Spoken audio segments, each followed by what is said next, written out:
Tonight, defending the defenseless in Rhode Island, we bring you an inside look at the state's child abuse unit.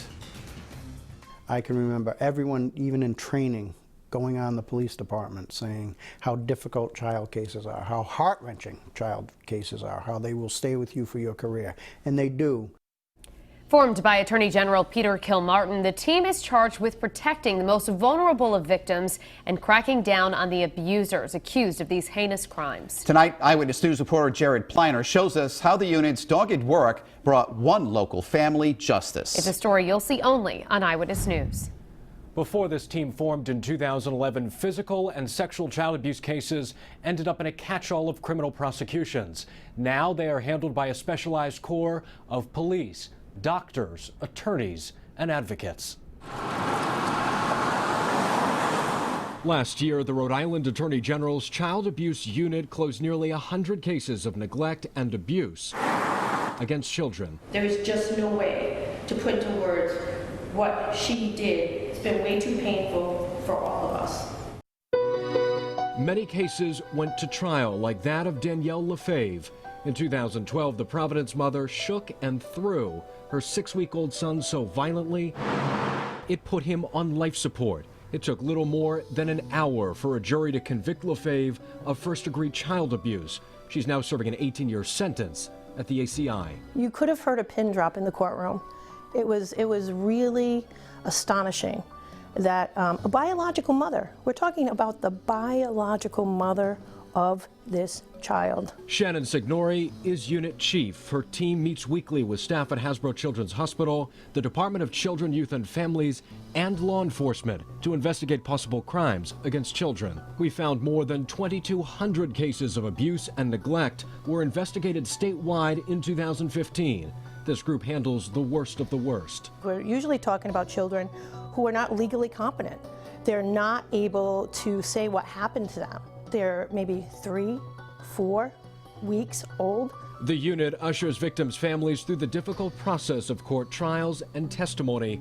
That support continues even after a verdict as victims recover from physical and mental damage. That also true for Danielle Lefebvre's son, who we're calling Ryder to protect his identity.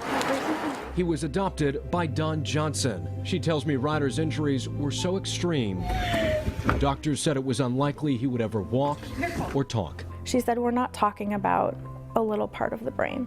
We're talking about the entire brain has been injured, seriously injured.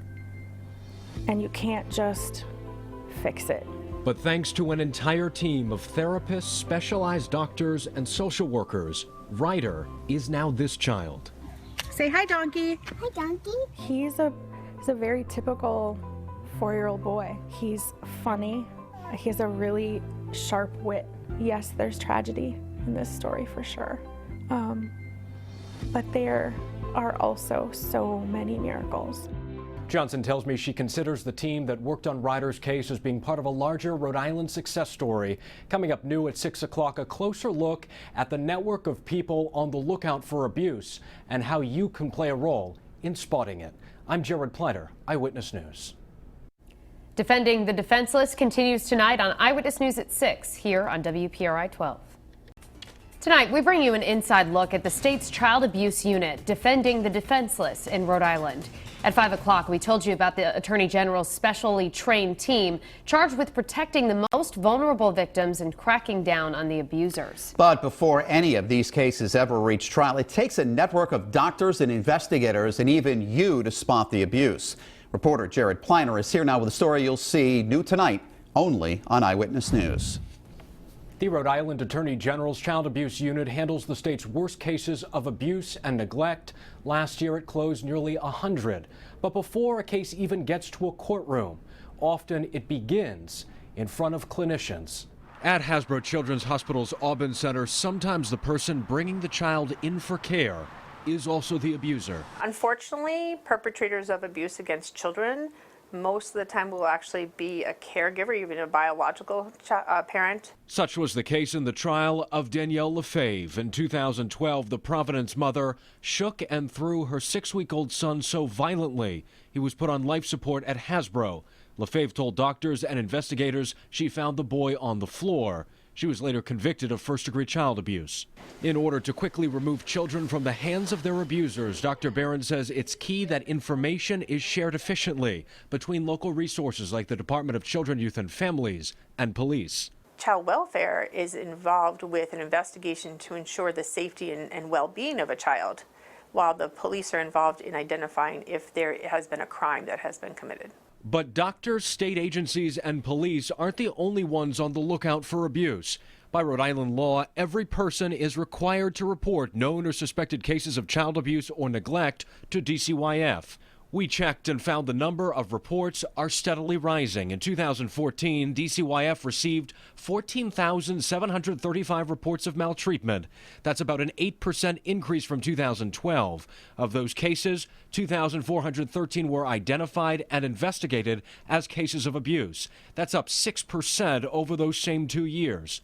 The core of professionals that helps these young victims with profound injuries move forward, large and devoted. Physical therapists, occupational therapists, speech therapists. Danielle Lefebvre's baby boy was adopted by Don Johnson. He was so badly beaten he was never expected to walk or talk.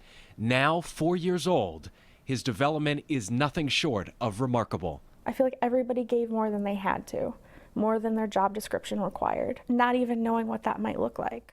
The law mandates that you contact DCYF within 24 hours of becoming aware of possible abuse or neglect. For a full definition of what abuse and neglect encompass and how to contact the Department of Children, Youth and Families, go to our website, WPRI.com. I'm Jared Pleiter, Eyewitness News.